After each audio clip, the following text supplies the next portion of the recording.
The sun hadn't yet risen, but the desert already hummed with anticipation. A pale orange glow stretched across the horizon, casting long shadows over the undulating dunes. On a distant ridge, German officers stood in their crisp uniforms, binoculars pressed to their eyes. They exchanged smirks, their confidence unshakable. "Look at them," one officer whispered, a sneer curling his lips. "Are those tanks?" "They look like children's toys." The camera would have panned across the British advance, Matilda II tanks lumbering slowly over the sand, their boxy silhouettes almost comical against the golden landscape. Thick armor plates glinted dully in the morning light, their engines humming a deep, steady growl.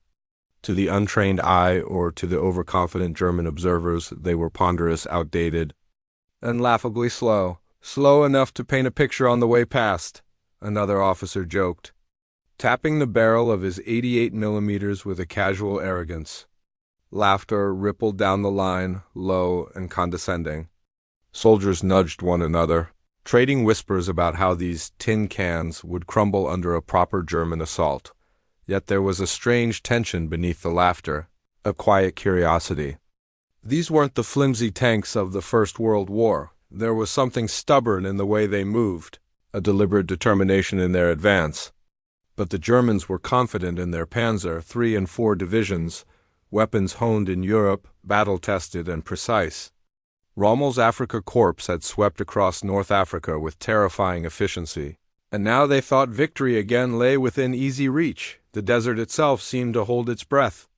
A sudden gust of wind stirred the sand, and in that haze, the Matildas appeared almost surreal, like giant toy soldiers marching toward an invisible enemy.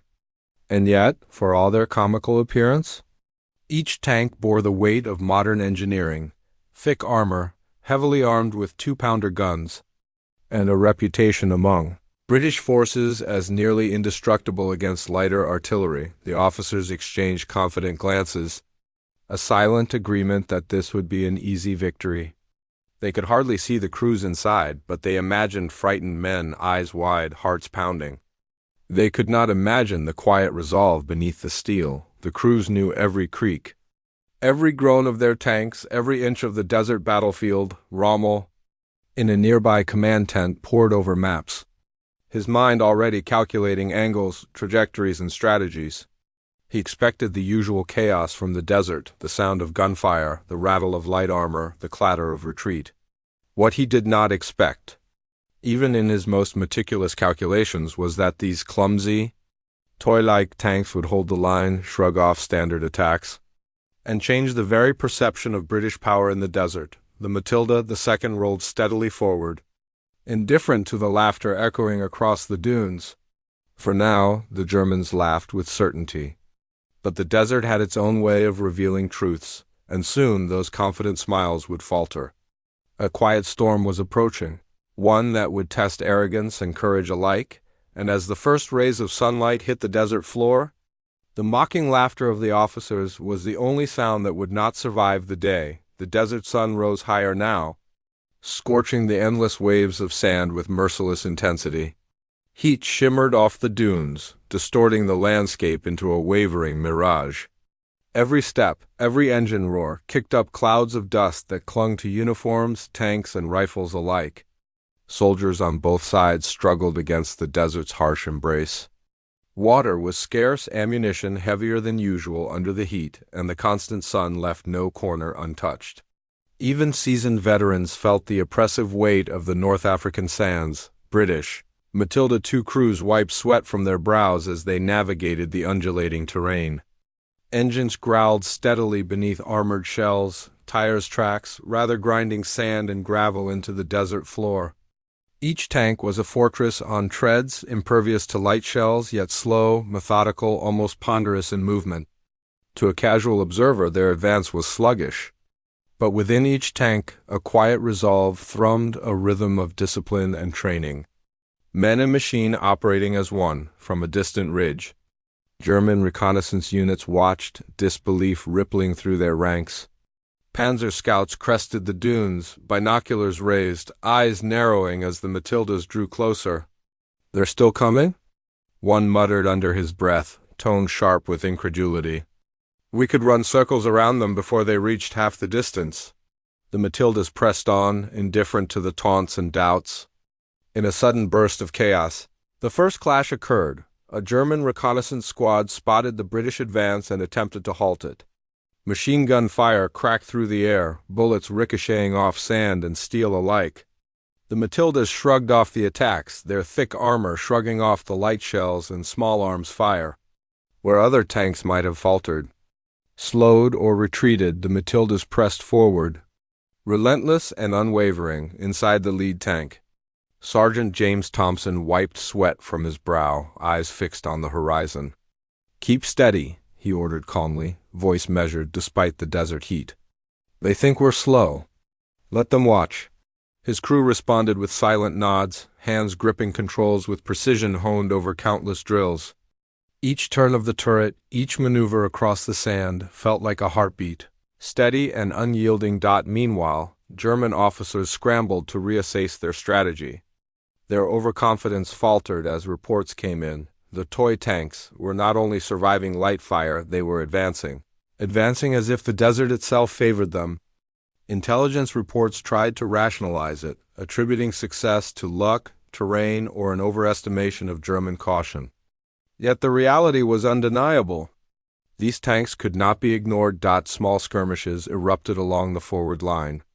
A Panzer III attempted to flank one of the Matildas, its crew confident that a few well-placed shots would disable the lumbering British tank. The first round hit, thudding harmlessly against the Matilda's glacis. The Germans exchanged panicked glances. Shell after shell bounced off the armor, each impact a psychological hammer. The Matilda's engine hummed steadily, a persistent heartbeat that neither heat, dust, nor fire could silence. Rising tension mounted with every encounter. The desert, once a stage for German superiority, now seemed like a proving ground for British ingenuity and resilience. Officers convened behind ridges, voices tight with urgency. Maps were spread, fingers tracing lines of sight, angles and distances. The 37mm and 50mm guns that had served so well against lighter armored vehicles in Europe were suddenly impotent. Orders were shouted, adjustments made, but the Matildas continued to advance, supply lines strained under the desert's unforgiving grip. British crews rationed water, pushing their tanks beyond expected limits, while German units scrambled to adapt. Sand-clogged mechanisms, heat-warped metal, and the desert wind whipped around the combatants, a silent adversary for both sides. Yet in every tank, determination burned brighter than the sun above. These were not just machines, they were symbols of endurance, of an unyielding will that refused to break. By midday, the Germans realized a new tactic was required. Intelligence officers called for reinforcements, for heavier artillery, for anything that could pierce the Matilda's stubborn armor. The desert had turned from a theater of predictable combat into a crucible of tension and uncertainty. Every movement of the Matildas was calculated, deliberate, and terrifying in its slow inevitability. The Germans were no longer laughing in the British lines. Crews shared fleeting smiles, the smallest spark of hope in the relentless heat. They knew what their tanks were capable of. They knew the Matildas were not just vehicles, they were lifelines, symbols of endurance in the face of overwhelming force. Every small victory against German reconnaissance built morale. Every failed shot from the enemy reinforced confidence. As the sun climbed higher, the desert seemed endless, stretching beyond sight, a battleground that would test courage, skill, and resolve. And somewhere on a distant ridge, German officers studied the advancing Matildas with furrowed brows, preparing to deploy heavier firepower. The moment of reckoning was approaching, and the desert waited silently for the clash that could change everything. The morning heat had reached its zenith, casting a blistering haze over the desert battlefield. The distant horizon shimmered, the sun's reflection bouncing off steel and sand alike. On the ridge, German officers adjusted their binoculars, eyes narrowing at the sight of the advancing Matilda II tanks. These weren't scouts or light armor. This was a deliberate formation, slow but unmistakably resolute. "Bring them down!" A German officer barked, his voice sharp with urgency. "Panzer divisions, open fire!" The Germans fired their first salvo. Shells screamed through the desert air, striking the lead Matilda with explosive clangs that rattled armor but did nothing to penetrate it. Crew members inside the tank felt each impact reverberate through the steel hull, but the vehicle remained steady, undeterred. Bullets ricocheted harmlessly off thick armor, sparks scattering like tiny stars across the desert floor. From inside the Matilda, Sergeant Thompson's hands gripped the controls. "Steady," he muttered. "Keep moving. Don't let them rattle you." His crew followed without hesitation, their synchronized movements a testament to discipline and practice. The slow, almost ponderous advance belied the lethal precision within each tank. Every rotation of the turret, every inch gained, was calculated, deliberate, a silent challenge to the overconfident Germans. The German Panzer III and IV units fired repeatedly, but the armor of the Matildas laughed at their efforts. Crew after crew inside the German tanks cursed under their breath, frustration mounting with every failed shot. "It's impossible," one shouted, slamming his fist against the console. "These are just tanks. How can they withstand this?" The desert seemed to tremble as explosions erupted around the skirmish. Sand and dust flew into the air with each impact, forming temporary clouds that obscured vision, turning the battlefield into a swirling, chaotic storm. The roar of engines, the rattle of gunfire, and the occasional crackle of machine guns combined into a cacophony of war. Yet through it all, the Matildas pressed forward. Impervious and unyielding, across the field, German soldiers began to realize the magnitude of their miscalculation.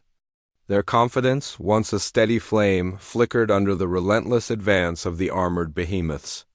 Officers shouted orders, reorganizing squads, repositioning artillery, but each tactic was met with stubborn resistance. Every attempted flank, every concentrated barrage, yielded nothing but dust and frustration. On the British side, morale surged. Crews exchanged quick, triumphant glances. Knowing their tanks were more than just vehicles, they were symbols of endurance and strategy. "Keep them coming," Thompson said, voice calm but edged with excitement. "Let them waste their fire. They'll remember this day." Every hit that bounced harmlessly off the Matildas reinforced the growing belief among British forces these tanks were unstoppable. At least against standard German firepower, the battlefield itself became a character, harsh and unpredictable. Sandstorms kicked up unexpectedly, driven by the relentless desert wind, limiting visibility and forcing both sides to adapt on the fly. Engines struggled through soft dunes, treads sinking slightly with every movement, yet the Matildas, built with durability in mind, clawed forward relentlessly. Dust coated everything, blurring outlines, making the clash of steel and strategy feel almost surreal, like two armies moving through a living, shifting painting of war. Then came a moment that would etch itself into memory. A Panzer IV fired point-blank at one of the lead Matildas. The shell struck squarely against its frontal armor. A cloud of sand and smoke erupted, flames licking briefly at the desert air. But the tank continued its advance, engine roaring, turret swinging toward the next target. The German crew stared in disbelief, wide-eyed as their most reliable weapon failed spectacularly. The clash intensified. Tanks maneuvered in sweeping arcs, artillery attempted suppressive fire, and machine guns cut through clouds of sand, all against the backdrop of the desert sun burning overhead. Yet through the chaos, the Matildas maintained their composure, a slow but unshakable rhythm of dominance. Every failed German attack fed a psychological battle as much as a physical one. Confidence wavered. Fear crept in, and admiration mingled uncomfortably with rage. By midday, the first round of engagement had ended, but the desert still smoldered with tension. The Germans regrouped, scratching their heads over the resilience of what they had mocked only hours before. The Matildas, meanwhile, advanced in formation, engines rumbling steadily, a silent promise that no standard weapon could stop them. The initial clash had proven one undeniable truth: appearances were deceiving, and underestimating the Matilda II would come at a cost that Rommel's troops were only beginning to comprehend. And as the desert heat pressed down, both sides knew that the real test was yet to come, a confrontation where determination, strategy, and steel would collide with consequences neither could fully predict. The desert air trembled with anticipation. Dust hung thick over the battlefield, catching the harsh sunlight and casting everything in a golden haze. The morning skirmishes had left both sides exhausted but unyielding. The British Matilda II tanks continued their methodical advance, their engines humming like steadfast heartbeats. While the German officers watched with mounting unease. "They've endured everything we've thrown at them," one officer muttered, voice tight with frustration. "Our standard guns? Useless." A ripple of urgency passed through the German ranks. Orders were shouted, messengers sprinted across the dunes, and heavy artillery crews scrambled to position the weapons that had earned a fearsome reputation across Europe. The 88mm guns, known for their incredible range and armor-piercing power. These were the only weapons the Germans trusted to challenge the seemingly invincible Matildas. From a distant ridge, the British crews noticed the shift in enemy movement. Sergeant Thompson peered through his viewport, shading his eyes against the glare. "Something's coming," he said calmly, though tension tightened the edges of his voice. The crews exchanged wary glances. Every tank knew the stories of the 88mm. One strike could tear through steel as though it were paper.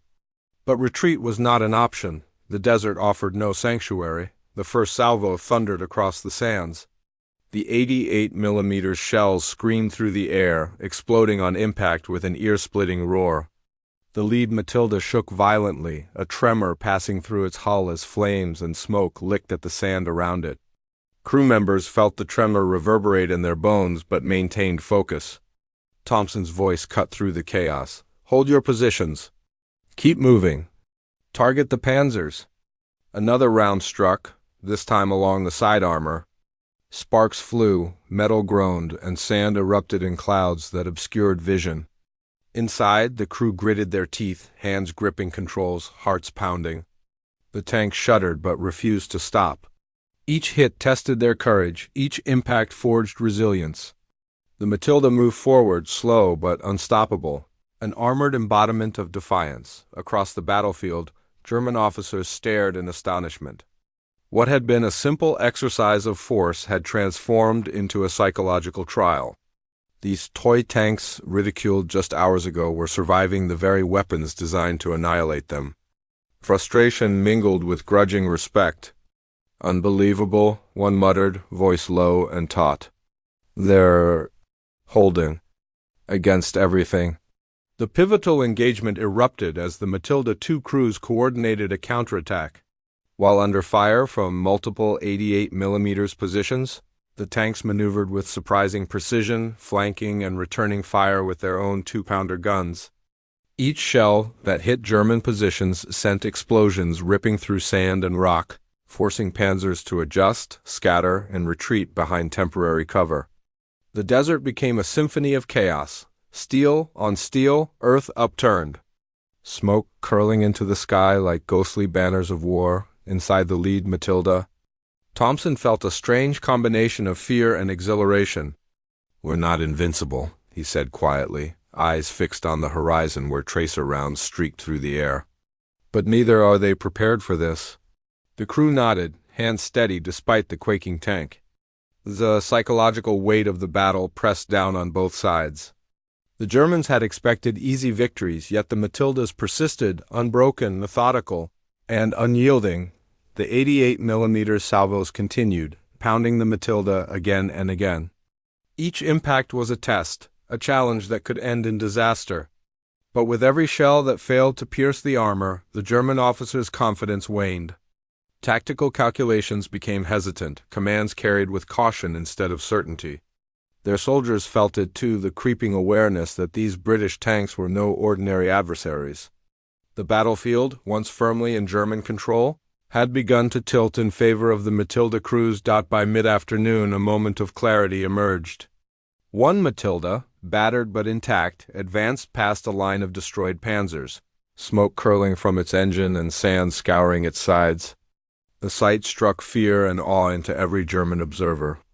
It was no longer a machine. They were facing a symbol, resilience forged in steel, Moving steadily across the desert with an almost human determination, Rommel's voice echoed over the ridge, calm yet precise.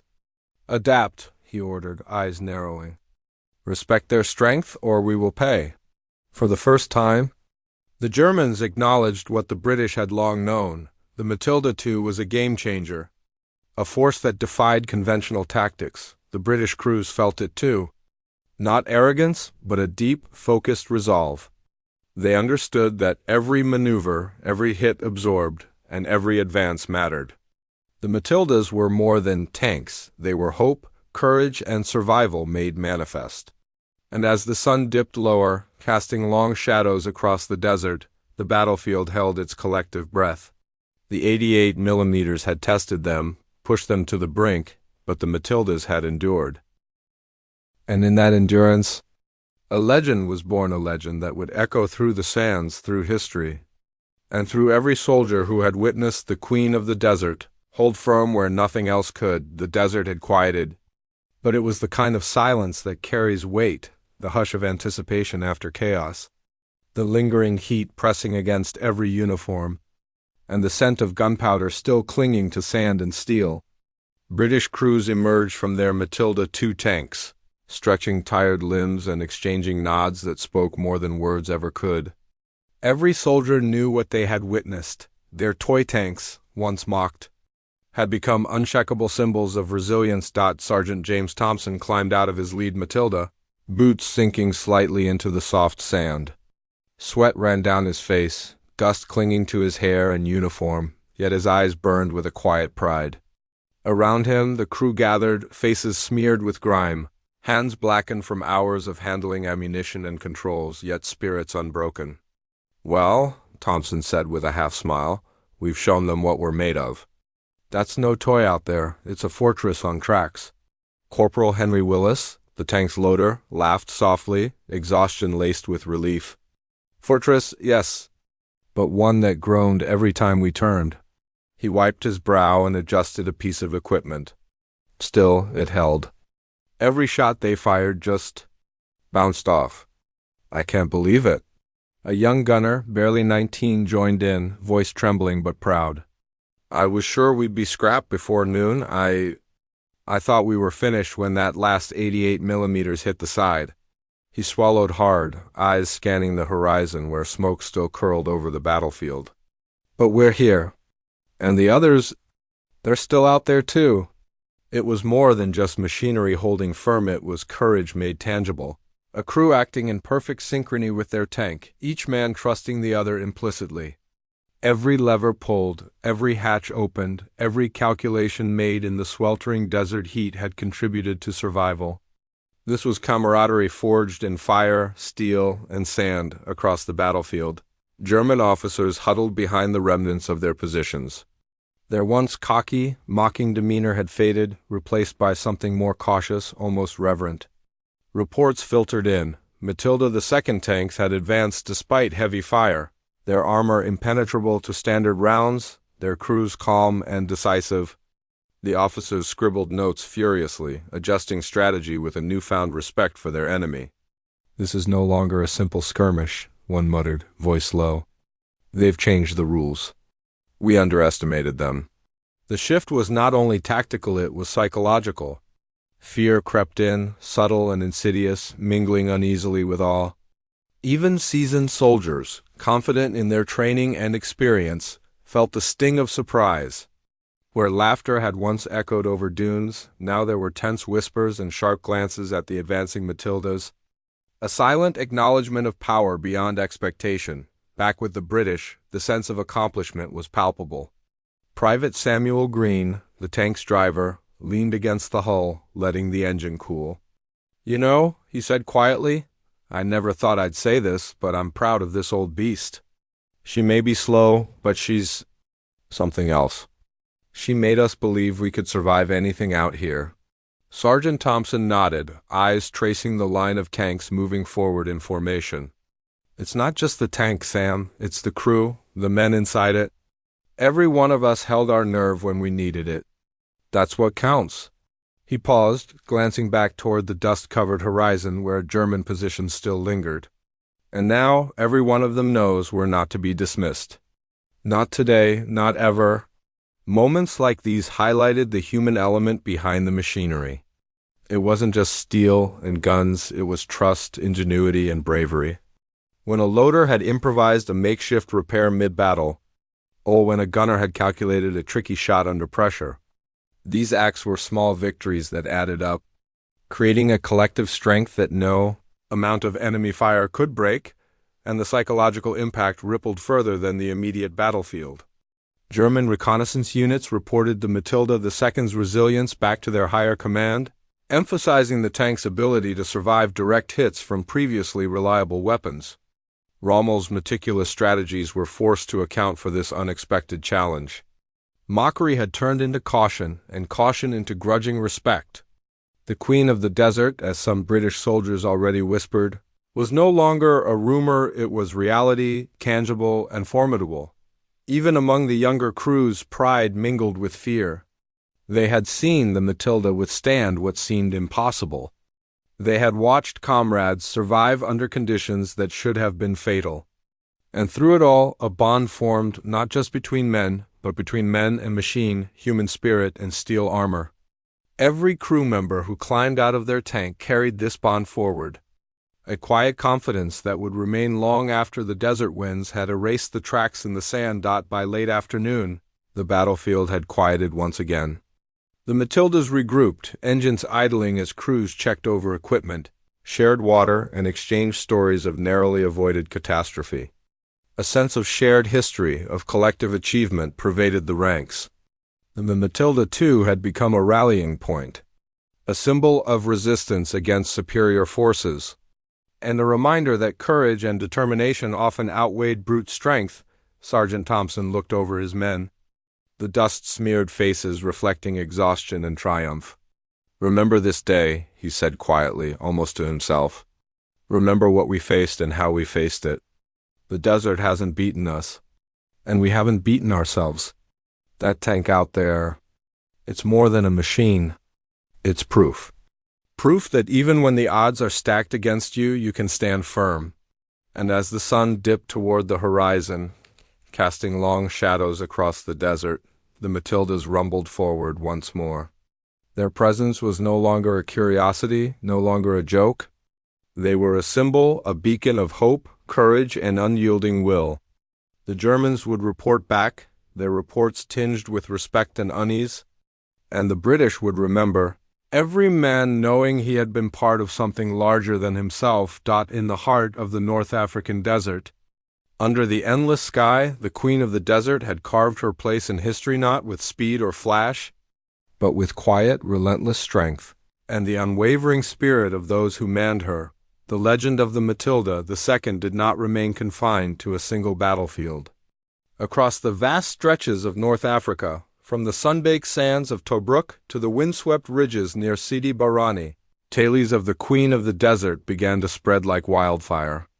Soldiers spoke in hushed tones around campfires, recounting how the slow, boxy tanks had shrugged off everything the Germans could throw at them: 37mm and 50mm shells, machine gun fire, even the initial strikes of the feared 88mm guns. Every story reinforced the growing myth. These were no ordinary tanks, they were near-legendary fortresses on tracks. Carrying with them the courage of the men who drove them, reports reached British command, each one more astonishing than the last. At the Battle of Sidi Rezegh, a squadron of Matildas had held the line against overwhelming panzer divisions, taking hits that would have destroyed lesser vehicles while allowing infantry to advance safely behind them. Engineers marveled at the armor's resilience, while gunners praised the reliability of the 2-pounder cannons. And at Tobruk, during the infamous siege, the Matildas moved through sand and rubble, slow but unstoppable, delivering firepower that turned the tide in favor of the British forces. Every engagement reinforced a simple truth: the Matilda II was a game-changer, a strategic asset whose presence could shift the balance of power. The Germans could no longer dismiss these tanks. Commanders adjusted tactics, studying reports, and consulting intelligence with a newfound respect. Standard panzer divisions had to rethink flanking maneuvers, and artillery units now prioritized heavier weapons capable of piercing the Matilda's formidable armor. Rommel himself took note, recognizing that underestimating the British armored units could be catastrophic. The desert, which had once seemed predictable and easily controlled, had become a testing ground for new strategies, all because of a tank that many had laughed at only weeks before. Meanwhile, the psychological impact on both sides became undeniable. British soldiers found renewed confidence in their campaigns, rallying around the Matilda II as a symbol of resistance, ingenuity, and sheer endurance. Soldiers would whisper the nickname in reverent tones, the Queen of the Desert. It was a symbol of pride, yes, but also a tangible reminder that even against a superior enemy, careful planning, courage, and resilient engineering could prevail. For many, the tank was more than a vehicle, it was a beacon of hope, proof that survival and victory were possible in the harshest of environments. German troops, in contrast, approached the battlefield with increasing caution. Reconnaissance units reported sightings of Matildas with detailed annotations, positions, armor strengths, and observed tactics. Orders became more conservative, every advance measured against the threat of encountering these armored fortresses. The mocking tone that had characterized early encounters vanished completely, replaced by a grudging respect tinged with unease. The Queen of the Desert had become a psychological weapon in its own right, forcing German officers to reconsider assumptions and prepare for the unexpected, even among civilian populations and the press. Stories of the Matilda II filtered through. British newspapers published photographs and reports highlighting the tank's resilience, portraying it as a symbol of national pride and technological ingenuity. Soldiers returning home shared first-hand accounts with friends and family, further cementing the legend. In every telling, the slow-moving, nearly indestructible Matildas became icons, proof that determination and resourcefulness could transform what seemed ordinary into something extraordinary. Throughout the campaign, these tanks remained steadfast. They moved across dunes, through dust storms, and over treacherous terrain, their tracks leaving a permanent imprint on the desert floor and in the memory of everyone who saw them. The combination of armor, firepower, and crew discipline transformed small victories into strategic advantages, each engagement amplifying the myth. The desert itself seemed to acknowledge their dominance, winds carrying the faint hum of their engines across the dunes, a quiet herald of their approach. By the time the sun set over North Africa, casting long shadows over sand and rock, the reputation of the Matilda II was secure. It had become more than a tank, it was a legend, a psychological anchor for British forces and a cautionary specter for the Germans. Every skirmish, every narrow escape, and every triumph added layers to its story. Across the vast, unforgiving desert, the Queen of the Desert had claimed her place, not only in battle but in the hearts and minds of those who would remember her. The desert was quiet now, save for the whisper of wind across the dunes. The same sands that had witnessed chaos, fire, and bloodshed now stretched in serene emptiness, as if holding its breath in the aftermath.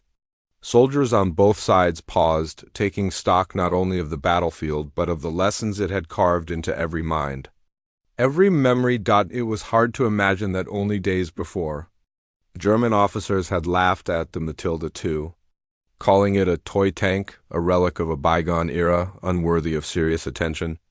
That laughter now seemed like a distant echo, swallowed by the enormity of reality. The tanks had endured, pressed forward, and emerged as unstoppable symbols of courage and endurance. Where there had once been mockery, there was now respect, and for some, a quiet fear that came from witnessing resilience in its purest form. British crews walked among their tanks, hands resting on metal hulls they had come to trust as much as their own comrades. Memories of the battles flashed vividly, moments when shells had struck just inches from the crew compartment, when dust and smoke had turned the battlefield into a blur, and when victory had been snatched from the jaws of near disaster. They remembered the friends who had fallen, the moments of panic turned into acts of bravery, and the silent coordination that had carried them through each confrontation. These were victories measured not just in territory or destroyed enemy vehicles, but in human endurance, in courage forged under fire on the other side. German officers recorded their reports with a sober respect. The mockery that had once flowed so easily was replaced by acknowledgment. Underestimating an opponent, no matter how slow or unassuming, could be fatal. Strategies would be rewritten, tactics reconsidered, and soldiers would remember the lesson long after the desert sands had covered the tracks of retreating panzers. The Matilda II had taught them, in the harshest and most undeniable way, that appearances could deceive and that steel and determination often outweighed speed and firepower. As the sun began to dip below the horizon, painting the desert in molten gold and crimson, a lone Matilda II rolled steadily across the dunes. Its treads cut through the sand with relentless persistence, engine humming like the heartbeat of the desert itself. Dust swirled in its wake, catching the light, casting long shadows that stretched toward the setting sun. It was more than a tank, it was a symbol, an enduring testament to resilience, courage, and unyielding will. Sergeant Thompson watched from a ridge, eyes following the Matilda's path. A quiet smile touched his lips, pride swelling in his chest. "That's what it takes," he murmured. "To hold firm when everything else would crumble. To carry hope when the world doubts you." Around him, his crew nodded, each man carrying the weight of memory, triumph, and sacrifice. The desert stretched endlessly, silent now except for the soft rumble of treads fading into distance. The Queen of the Desert had earned her name, leaving an imprint not only in the sand, but in history itself. And as night descended, the legend remained, a reminder that courage, resilience, and determination could turn the unlikeliest of machines into symbols that inspire generations.